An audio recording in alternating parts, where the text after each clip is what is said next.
দুই দলের ভিতরে সংঘর্ষ, মানে এটা নতুন ঘটনা না। নারায়ণগঞ্জের রূপগঞ্জে মাদক ব্যবসার আধিপত্য বিস্তারকে কেন্দ্র করে ভয়াবহ সংঘর্ষের ঘটনা ঘটেছে।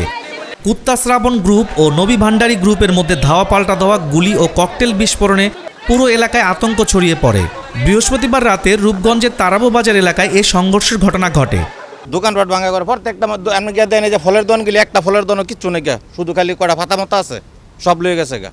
স্থানীয় সূত্র জানান, দুই পক্ষের মধ্যে দীর্ঘদিন ধরেই মাদক ব্যবসা নিয়ে বিরোধ চলছিল। এর জেরে হঠাৎ করেই উত্তেজনা ছড়িয়ে পড়ে এবং শুরু হয় সংঘর্ষ।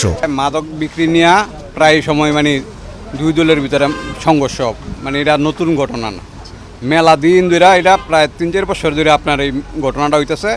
প্রায় সময় মানে দুই পক্ষ ইট লাঠি ছোড়া, তারপর রান্দা নিয়ে সংঘর্ষ জড়িত হয়। ওই আইসা বাজারে লুটপাট আপনার মানে যা আছে মানে সব তারা করে।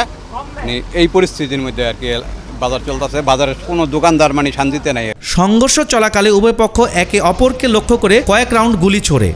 এতে অন্তত 6 জন আহত হয়েছেন, যার মধ্যে একজন গুলিবিদ্ধ। এছাড়া কয়েকটি বাড়িঘর, দোকানপাট ও যানবাহন ভাঙচুর করা হয়। বাজারের বিভিন্ন দোকানে লুটপাটের ঘটনাও ঘটেছে বলে অভিযোগ পাওয়া গেছে। রূপগঞ্জ থানার ওসি AHM সালাউদ্দিন জানান, পরিস্থিতি নিয়ন্ত্রণ আনতে পুলিশ ঘটনাস্থলে গিয়ে কয়েক রাউন্ড ফাঁকা গুলি ছোড়ে। পরে রাত 11:30টার দিকে পরিস্থিতি স্বাভাবিক হয়। বর্তমানে এলাকায় অতিরিক্ত পুলিশ মোতায়েন করা হয়েছে।